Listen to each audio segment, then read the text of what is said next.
আমরা এখন পর্যন্ত কেউ গ্রেফতার দেখিনি, কারণ পুলিশ বলছে মামলা হয়নি। ফলে মামলা করার জন্য আমাদের বিক্ষোভ মিছিলকে কিন্তু আমরা স্থগিত করেছি, যেহেতু 144 ধারা এবং পুলিশ অনুরোধ করেছে আমাদের, আমরা মামলার জন্য আসতে দিয়েছি, তারা মামলার জন্য আমাদেরকে প্রথমে আসতে দেয়নি, বাধা দিয়েছে কয়েক দফায়। আমাদের মাহমুদা মিতু ওনার গায়ে হাত তুলেছে পুলিশ, এবং কিন্তু আমরা বলেছি মামলা না নিয়ে আমরা মাঠ ছাড়বো না, আমরা হবিগঞ্জ ছাড়বো না। হবিগঞ্জের মাটিতে প্রয়োজন আমাদের লাশ পড়ে থাকবে, কিন্তু আমরা মামলা হওয়া পর্যন্ত অপেক্ষা করব।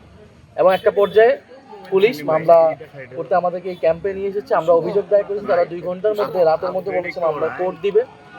এবং আপনারা দেখতেছেন, আশেপাশে শুনতেছেন যে সন্ত্রাসী বাহিনী, যে স্থানীয় এমপি এবং বিএনপি সন্ত্রাসী বাহিনীরা তারা কিভাবে আতঙ্ক তৈরি করার চেষ্টা করছে। আপনি দেখেন গত 16 বছর তাদের এই উল্লঙ্ঘন কোথায় ছিল।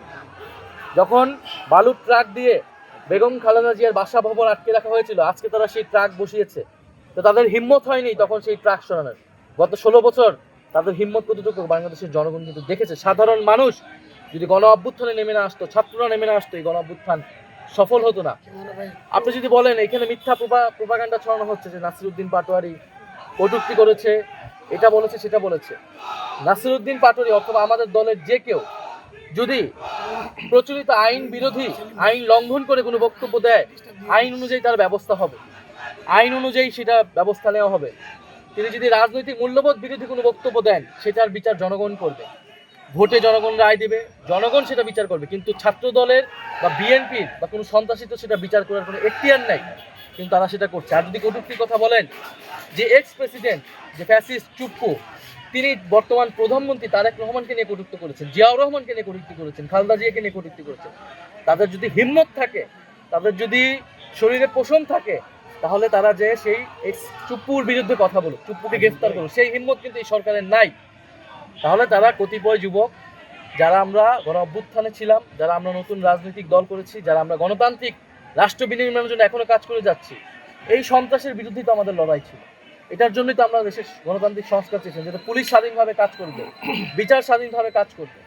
তো আজকে যেটা হলো, পুরা জিকে গৌস সন্ত্রাস পালেন, সন্ত্রাসীদেরকে আশ্রয় দেন, এটা হবিগঞ্জের মানুষ জানতো এতদিন। গতকাল এটা পুরো বাংলাদেশ জেনেছে এবং আজকে এটা পুরো পৃথিবী জেনেছে। ফলে এই সরকার কিভাবে বিরোধী দলের সাথে ট্রিটমেন্ট করে, অপোজিশনকে মত প্রকাশের অধিকার যেখানে সংকুচিত হয়ে যাচ্ছে, এটা আজকে প্রতীয়মান হচ্ছে।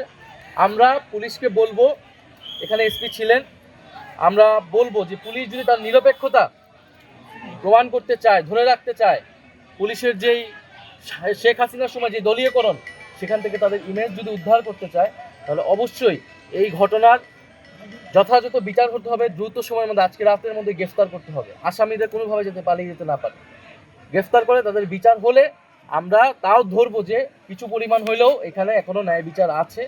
আর না হলে আমরা ধরে নিব যে এটা আবারও একটা মাফিয়া, একটা স্বৈরতান্ত্রিক রাষ্ট্রে পরিণত হবে। যে মামলার বাদী হলেন তন্ময় তাহের রুবেল, আহ্বায়ক জেলা যুব শক্তি হবিগঞ্জে। সাক্ষী হিসাবে আছেন মাহবুবুল বাড়ি চৌধুরী মুবিন, যিনি আমাদের ওইখানে পৌর মেয়র প্রার্থী, সদস্য সচিব জেলা এনসিপি, যার হাত ভেঙে দেওয়া হয়েছে, নাহিদউদ্দিন তারেক কেন্দ্রীয় সংগঠক এনসিপি, নূরে আলম চৌধুরী আহ্বায়ক জাতীয় ছাত্র শক্তি এবং হবিগঞ্জের। আমরা 11 জনের যারা একদম ভিডিওতে ছিল তাদের নাম উল্লেখ করেছি এবং আরো 100 অজ্ঞাত উল্লেখ করেছি, কারণ সেখানে অনেকেই পরবর্তীতে হসপিটালে যাওয়ার সময় হামলায় অংশ নিয়েছিল। আপনারা জানেন যে একটি অনাকাঙ্ক্ষিত পরিস্থিতিতে আমরা আছি। আমাদের গতকালকে একটি নির্ধারিত প্রোগ্রাম ছিল, আপনারা জানেন পুরো বাংলাদেশে জুলাইয়ের বিচার এবং সংস্কার বাস্তবায়ন, গণভোটের রায় বাস্তবায়নের জন্য আমরা পুরো বাংলাদেশের মানুষের কাছে যাচ্ছি, মানুষের সাথে কথা বলার জন্য গিয়েছি।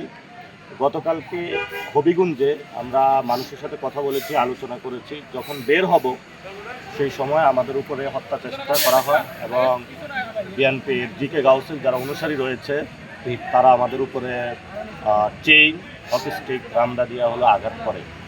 তো সেখানে আপনারা দেখেছেন সাজ্জিদ সালামকে নির্মমভাবে আহত করা হয়েছে, অনেকের একটা ক্লাস 10-এর বাচ্চা হলো চোখ তুলে নেওয়া হয়েছে এবং সেখানে আপনার আমাদের যিনি সদস্য সচিব ছিলেন তার হলো হাত ভেঙে দেওয়া হয়েছে, 20 লক্ষ টাকার মালামাল চুরি করেছে। আমরা সেই প্রতিবাদেই আজকে একটা বিক্ষোভ মিছিল চেয়েছিলাম। সেই বিক্ষোভ মিছিল যখন আমরা ঘোষণা করেছিলাম, এরপরেই আবার ছাত্রদল, যুবদল তারাও সেখানে অস্ত্রশস্ত্র নিয়ে মহড়া দিয়েছে। তো আমরা আজকে মৌলভীবাজার থেকে রওনা দিয়েছিলাম এবং মৌলভীবাজার থেকে রওনা দেওয়ার সময় আমাদের প্রথমে 400 পুলিশ দিয়ে তারা প্রতিহত করেছে। আমরা সেই ব্যারিকেড ভেঙেছি। বালু ট্রাক রাস্তায় বিজিবি বিভিন্নভাবে আমাদেরকে হ্যারাসমেন্ট করেছে। আমরা রাস্তায় বসেছিলাম। এখনও আমাদের পিছনে ছাত্রদলের প্রায় 1000 লোক সন্ত্রাসী অবস্থান করছে, যাদের হাতে রামদা, কুড়াল দেশি অস্ত্রশস্ত্র আছে।